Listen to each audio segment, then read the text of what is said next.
సంగీత కళ సప్తస్వరాల మహిమ. కలం గళం శ్రీమతి మూల్పూరి శ్రీవాణి.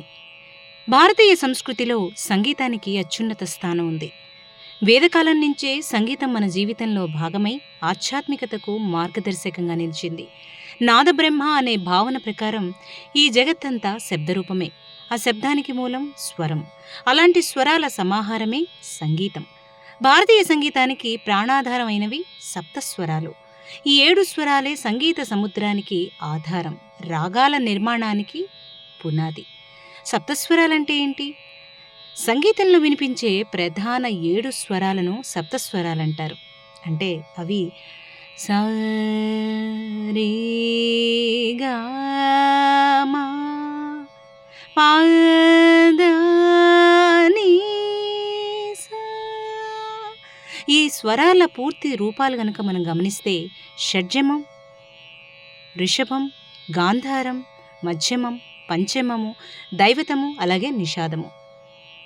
ఈ స్వరాలు ప్రకృతితో సహజంగా ఉన్న ధ్వనుల ఆధారంగా ఏర్పడ్డాయని సంగీత శాస్త్రజ్ఞులు పేర్కొన్నారు. అంటే పక్షుల కిలకిలారావాలు, గాలి స్వరం, ప్రకృతి నాదాలు, ఇలా ఇవన్నీ కూడా సంగీత స్వరాల మూలాలు అంటారు. అసలు సప్తస్వరాల ఉద్భవం గనక మనం గమనిస్తే పురాణాల ప్రకారం చూద్దాం. బ్రహ్మదేవుడు సంగీతాన్ని సృష్టించి నారద మహర్షికి ఉపదేశించాడని చెప్పబడింది. నారదుడు దానిని లోకానికి పరిచయం చేశారు. మరో విశ్వాసం ప్రకారం ప్రతి స్వరం ఒక జీవి ధ్వనితో సంబంధం కలిగి ఉంటుందిట. షడ్జమం అంటే ఉదాహరణ గమనిస్తే గనక షడ్జమం సా, నెమలి ధ్వని అంటారు. రిషభం ఎద్దుస్వరం అంటే గంభీరం. గా అంటే మేకధ్వనిగా, మా అనగా కొంగస్వరం అని, పాని కోకిల గానమని, దాస్వరాన్ని గుర్రం ధ్వని అని, నీని ఏనుగు గర్జన. ఈ స్వరధ్వనులు ముఖ్యంగా ప్రకృతితో ఎంత దగ్గర సంబంధం కలిగి ఉన్నాయో తెలియజేస్తూ ఉంటాయి. స్వరాల ప్రాముఖ్యత గనక మనం గమనిస్తే సప్తస్వరాలు లేకుండా సంగీతమే ఉండదు. అక్షరాలు లేకుండా భాష ఎలా ఉండదో స్వరాలు లేకుండా పాట కూడా ఉండదు. ప్రతి స్వరానికి ప్రత్యేకమైన స్థానం, భావం, శక్తి ఉంటుంది. షడ్జమము ముఖ్యంగా అన్ని స్వరాలకు ఆధారం, స్థిరత్వానికి సంకేతం. అందుకే ఆధార షడ్జమం అంటారు.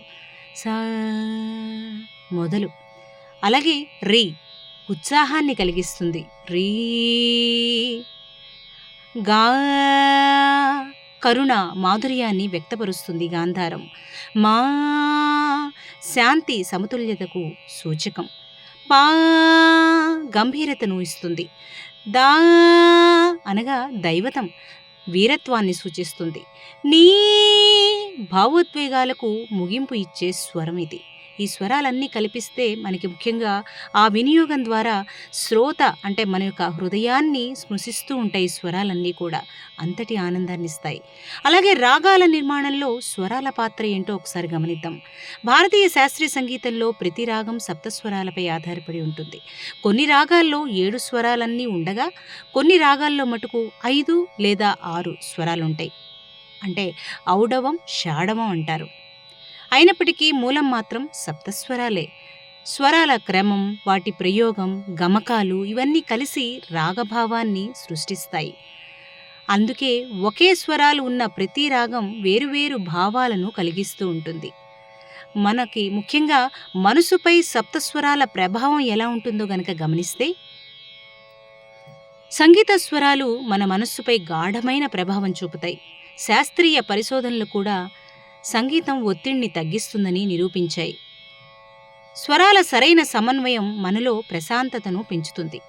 అలాగే భక్తి గీతాలు మనలో ఆధ్యాత్మిక భావాన్ని పెంచుతూ ఉంటాయి. అంటే ముఖ్యంగా కొండలలో నెలకొన్న కోనేటి రాయడువాడు, ఇలా భక్తి గీతాలు విన్నప్పుడల్లా మనసులో ఉత్సాహం పెరుగుతుంది.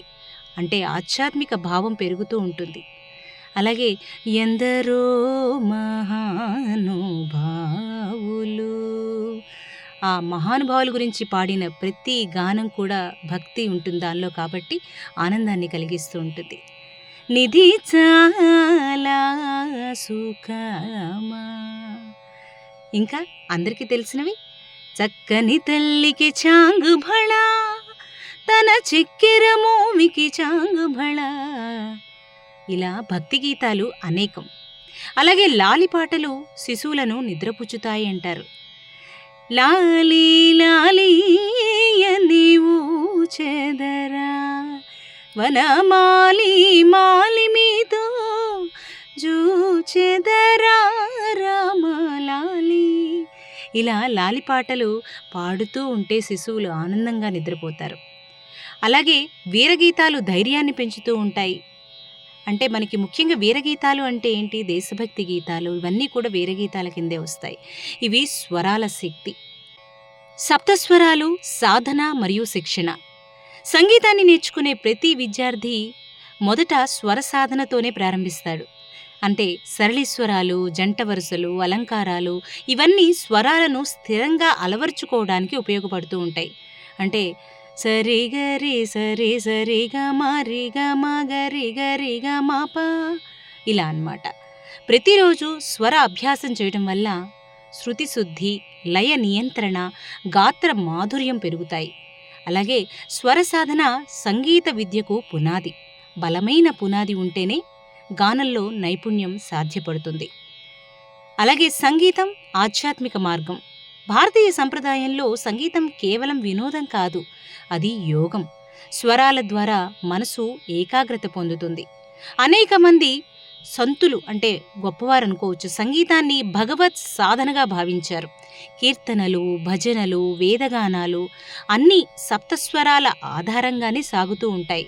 ఇందాకే మనం అనుకున్నట్టుగా కీర్తనలు నిధి చాలా, లేదా రామ కోదండ రామ రామ కళ్యాణ రామ రామ కోదండ రామ రామ పట్టాభిరామ, ఇలా కీర్తనలు. అలాగే ముఖ్యంగా సప్తస్వరాలు సంగీతానికి మూలాధారం మాత్రమే కాదు అంటారు. ముఖ్యంగా మన సంస్కృతికి ప్రతిబింబం కూడా. ఈ 7 స్వరాలు కలిసే అనేక రాగాలను, అనేక భావాలను, అనేక అనుభూతులను సృష్టిస్తూ ఉంటాయి ఈ 7 స్వరాలు. సంగీతం మనసును పరవశింపజేసే దివ్య శక్తి అయితే సప్తస్వరాలు ఆ దివ్య శక్తికి జీవం. సంగీతాన్ని ప్రేమించడం అంటే స్వరాలను గౌరవించడం. సప్తస్వరాల సాధన ద్వారా మనిషి కళాత్మకతను మాత్రమే కాదు, ముఖ్యంగా అంతరంగ శాంతిని కూడా పొందగలడు. అందుకే సంగీతం శాశ్వతం, సప్తస్వరాలు అమరం. స్వస్తి.